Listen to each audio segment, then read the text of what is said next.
I'm at a loss for words, honestly. I'm so excited, I don't really know what to say here. But today is the day we're finally gonna be installing the Precision 58mm turbo onto my STI here. Now, in comparison to the stock turbo, which is the VF-48 here, the one that just came out of the STI when we removed it in the previous video, this thing is massive. This thing dwarfs the stock VF-48. I mean, look at my hand for size comparison here.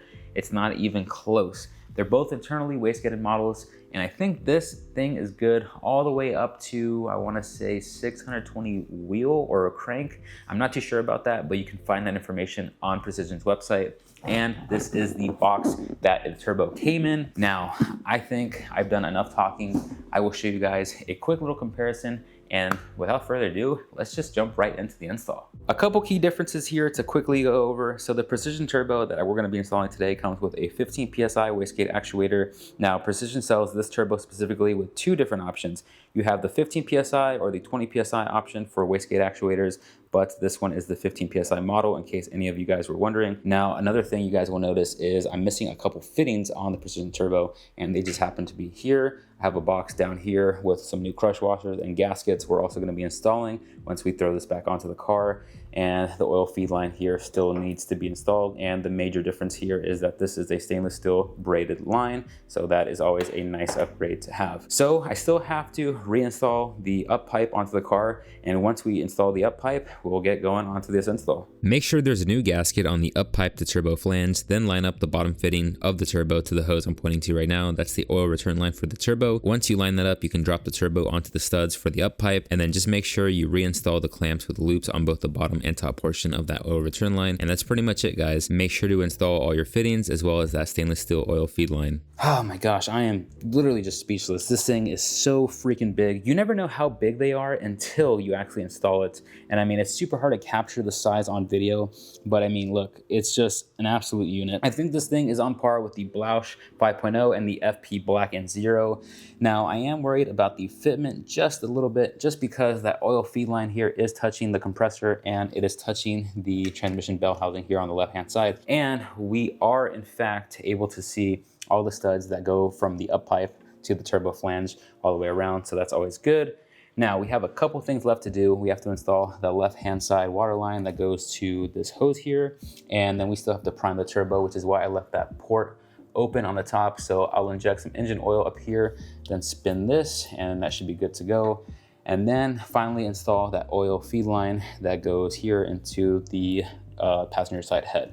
So I'm gonna think about the order of operations and then put you guys back on the stand and we'll keep going. Okay guys, so I ended up taking these nuts that connect the turbo to the up pipe here, and I just hand tighten them all the way. This is the last one we have to install. There is one down here, there's another one right there, and the last one is in the very back here. So I'm just going to install this by hand, and then I think we're going to play around with this oil feed line here, just because right now it's kind of touching the compressor side. So I need to bend this a little bit more just to have more clearance. So when we tighten the oil feed line that connects the head to the turbo, it's not going to be super hard to get a wrench in there. Now, I think what I'm gonna have to end up doing is installing the 8mm phenolic spacer on the passenger side head as well as the TGV housing, just because in order for me to seat this turbo fully to the up pipe, I want to be able to see where that turbo inlet's going to live, and then I don't want to have to go back and fix a bunch of work I already did. So I'm going to go ahead and install the spacer as well as that TGV housing, and then hopefully get to the inlet. That's going to be my plan for the rest of the day. We still have to install the oil feed line into the head and that last water line that goes on the left hand side connecting that pipe I already showed you guys before.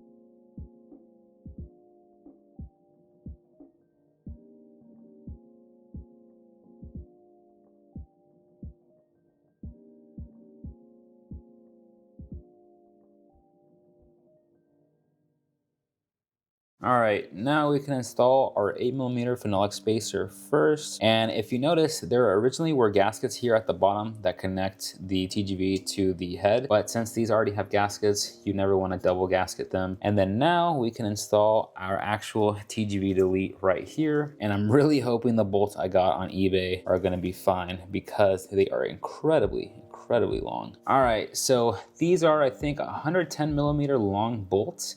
These are hopefully gonna clear all the way to the head, which I think they should. These are gonna be for the 2 middle ports here. Oh man, that is nice. I'm not gonna worry about the ends right now. Like I said, this is just for test fitment. Honestly, the 8mm spacer here is awesome. It gives so much more clearance right here. I think we're not gonna have a single issue. Now let me go grab the coupler and then the turbo inlet so we can just test fit this thing. Hopefully you guys can see this pretty well. So this is the problem child here, this line right here. This is the PCV breather port that goes to the back of the driver's side head, which is this line right there. And then we have this coolant line that runs to the coolant expansion tank up here. That line, this hard line here, the hard plastic line, is connected right here to this PCV line. So the idea here is we're just gonna make this one single line. We're gonna get rid of these hard plastic pieces on both sides.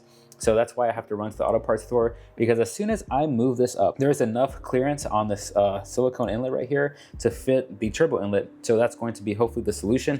Now I'm gonna put you guys up on the stand and then just get to work. There's not gonna be any talking during this because I'm kind of in a rush, if you guys can't tell by the sound of my voice. Now there is a 10mm bolt that I already removed. It's the bracket, I guess, holding this line onto the actual engine. And I think there's pretty much just a couple of zip ties as well as just getting these clamps out of here. So let me put you guys on the stand and we'll get to work and then go to the auto parts store, and hopefully this will be the solution and we can wrap up this install. Okay guys, we have a lot to do, lots to say here, and we have a little bit of time left. We have about an hour and still need to get this done, and we will get this done today. Pretty much 99% of the install is going to be finished, so I don't want to leave you guys hanging. Now, we previously just ended up removing this thing from the car. This is essentially going to be 2 lines that run across the block. Now, this line here goes to the coolant expansion tank. This is the smaller of the lines, and then we have a bigger line here. This is the PCV system that goes to the back of the driver's side head. Now the solution here, because I did mention that it was going to be hitting the turbo inlets. Now this is our new PCV line. This is going to be it. This is essentially 19/32 of an inch. That is the diameter of the line, and this is going to run from the PCV on the passenger side running all the way to the back of the driver's side head. Now, for the coolant line here, the coolant line is going to be 1/2 inch line. Both of these I got at the auto parts store, so O'Reilly's or AutoZone carries this stuff.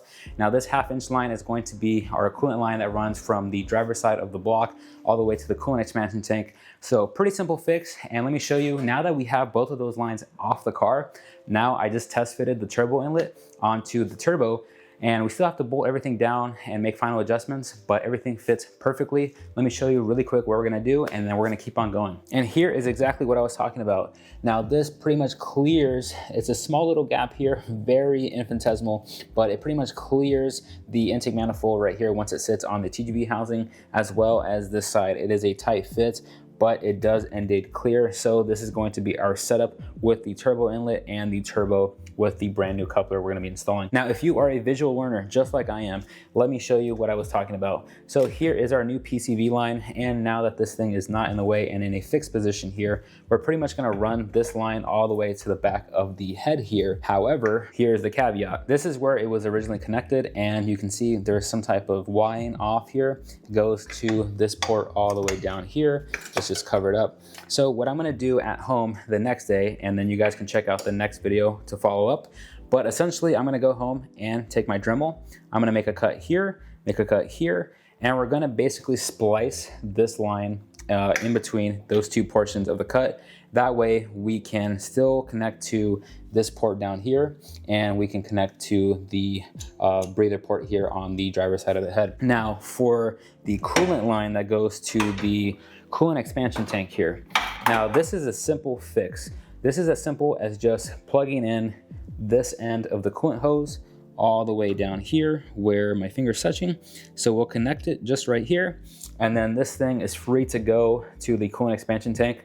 I'm not gonna worry about measuring this. I'm gonna worry about that after the fact, because I'd rather reassemble everything and then make my final cuts later. But just so you guys know, this is pretty much going to be the tentative and or permanent solution to running this massive turbo in terms of dealing with the coolant line and PCV line that were previously in the way of the turbo inlet here. So that was a lot of talking and or yapping, depending on how you guys see it, but I thought it was all relevant information because this is some of the headaches I have to deal with, especially when you're installing a giant stock location turbo. You know, I don't want you guys to think that I never have issues. and that way you guys see the struggles that I also deal with when I do my own installs. Now I'm gonna put you guys back on the stand, and then we're gonna get to work because I have about maybe 30 to 45 minutes left, and I feel pretty confident that we can wrap this up today. So I found the location I want the turbo to sit. As you guys saw with the turbo inlet already there, there's plenty of room to clear the TGV housing. So the turbo just needs to get pushed forward just a bit. Now I'm going to go ahead and tighten all the bolts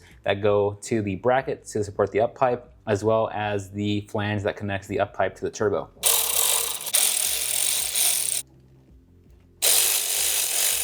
One of the last things we have to do is prime our turbo. So I got a little engine oil, some 5W30, that I'm gonna be spilling right into that top hole. That is where our oil feed line goes.